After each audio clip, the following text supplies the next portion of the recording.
Hey everybody, it's Charlie from DM Sound, and today we've got the sound system demo on the 2025 Ram 1500 and its 19-speaker Harman Kardon audio system.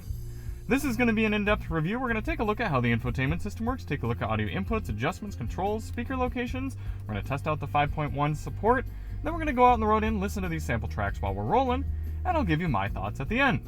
Now, if you don't care about any of that stuff at the beginning and you just want to hear the music, click ahead in the video. We've got chapters to get you right to the tunes.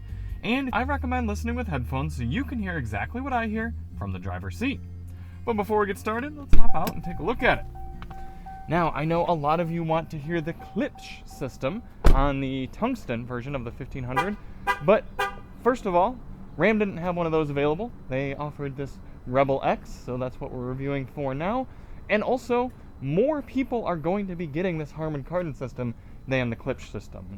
The take rate on those super high-end luxury trucks is not super high. So yes, we will get into a tungsten eventually and we will test that Klipsch, but most people are going to be experiencing this Harman Kardon system. If you do want to see more on the truck, check the link below. We're going to have a full review, we're going to have a little fuel economy test, and you can find that all linked below. Now, we always do these tests with lossless, uncompressed WAV files on a USB stick plugged directly into the system, and high-quality Roland binaural microphones in both of my ears, giving you the most realistic audio system demo on YouTube. We also do the test with the sound settings set to their factory default. So let's take a look at those now. And while we're doing that, I'm going to open up the sunshade, maybe get us a little more light in here. Got this large vertically mounted infotainment screen. We're in the media screen right now. Let's go to audio settings. Very easy to get to, and you've got a 3-band equalizer, bass, mid-range, and treble. Let's go through those.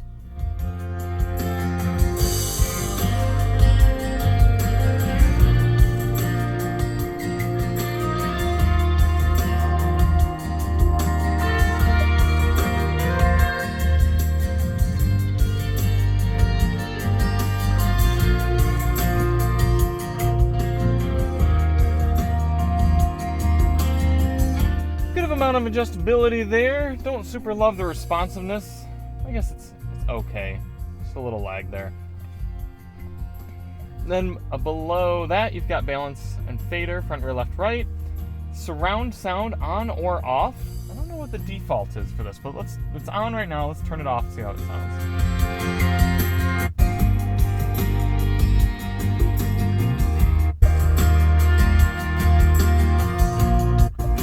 Most of our testing with surround off because that's going to be most true to the audio recording. And that's it for audio adjustments. For audio controls in the new Ram, you've got a nice volume knob here within decent reach of the driver. A little further for the passenger. Nice clicks though, easy enough to reach when turned with a glove on. You also have volume adjustments on the back right side of the steering wheel. For track selection, you've got a physical tuning knob over here. You can use the touchscreen if you're in the proper menu. And you've got track selection on the left side back of the steering wheel. For audio inputs in the Ram, you have your standard AM, FM, Sirius XM satellite radio, Bluetooth, support for wired and wireless Apple CarPlay and Android Auto, 2 USB-C ports and 2 USB-A ports, and an auxiliary input. And do we have streaming services? I don't believe so. That would be apps. I don't see any sort of Play Store or anything like that. So it doesn't seem like we have streaming services built in, but other than that, you've got about every input you're going to want. Oh, there is an app market, so it's possible there's some stuff, and I do see Alexa as well. But having all the rest of those inputs, you should be just fine. Speaker locations. Now, as I said, this is a 19-speaker system. It seems to be a carryover from the last generation Ram. We've got a lot of these Unity speakers in here, and I find that nearly every Harman-based system, so that's JBL's, Harman Kardon's, I don't think Bowers & Wilkins uses any coax speakers, but any of the brands that use these green edge kind of treble and mid-range combined speakers, I don't love the way they sound, but I'll show you where all the locations are. We've got mid-woofers 1, tweeter mid-ranger 2, tweeter mid-range, 2, 3, 4, 5, 6, 7, 8, 9, 10, 11, 12. So 12 technical speakers up there in the front, and then 12. 13, 14, 15, 16, 17, 18, all those coaxes, and then subwoofer behind the rear passenger seat giving us 19. Personally, I would rather see something like mid-ranger here, tweeter here, and then maybe a mid-ranger up front as well. That's what some of the better systems do, but yeah, we'll see if this one's improved at all up from the I think it was the 2023 we last tested. Before we get on the road, let's test out the 5.1 capabilities. Now, most people don't use 5.1 surround sound music, but some people do, and they'd like to know if the system is either capable of playing it or at least down mixes it to stereo properly. Welcome to the Immersive Audio Album Channel Configuration Test. Left. Center. Right. Left surround. Right surround. LFE. Okay, so no 5.1 support, but it does downmix to stereo properly, so if you have 5.1 music, it should sound just alright. And with that, let's head out on the road.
this song is a great example of how you get a lot of instrumentation going and turn it up on the system, and it becomes noise. It's all just there making sound and not exactly balancing and complementing each other. It almost sounds like these speakers are fighting each other.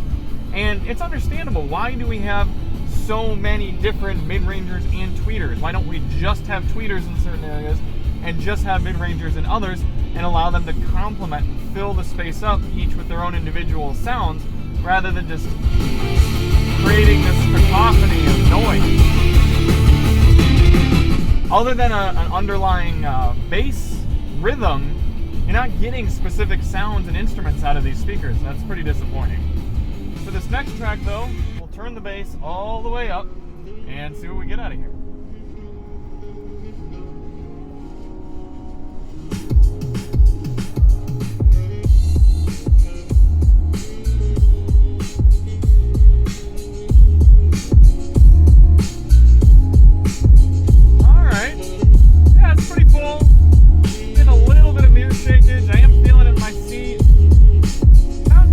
Rumbly and low as I'd like, but it is tough with these pickup trucks to get a lot of bass out of there.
Thoughts on the Harman Kardon system here in the 25 Ram 1500.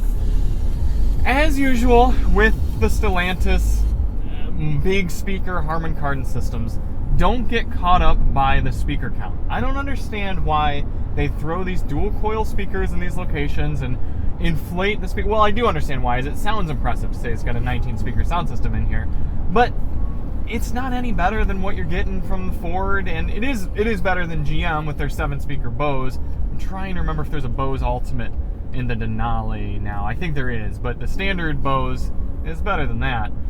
But like I said, the sounds, they fight with each other. I'd rather hear fewer speakers and better balanced and placed noise and sound and replication than just tossing a bunch of speakers in here like this system has.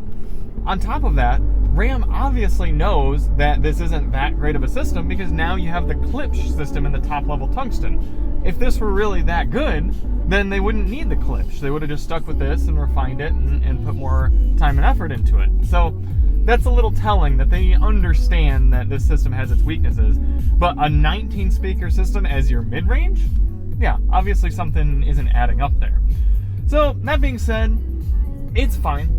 it's you're gonna enjoy listening to your basic music. Some people are gonna think that surround sound sounds better, and some of it's personal preference. But another aspect is it just makes it so much louder when you turn it on. Listen.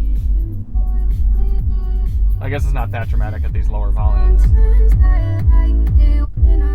But it does have a little bit more of a full sound, so, you know, if you like that for certain music like this, that's totally fine. But it still takes away from the true fidelity of the recordings of this music. So all that being said, objectively speaking, this is getting about a C- against all vehicles. For the type of vehicle and the price point, C+. I'm really not impressed with it. It's fine for basic music, but I would take the Ford over this, and I'm really excited to hear the clips. I hope that's a good improvement. So thank you all so much for watching. If you do want to hear more see more on the Ram here, check the link below. I'll try to get into a tungsten before too long and test out that other system. And we'll see you on the next one. I'm Charlie from DM Sound, and as always, drive on.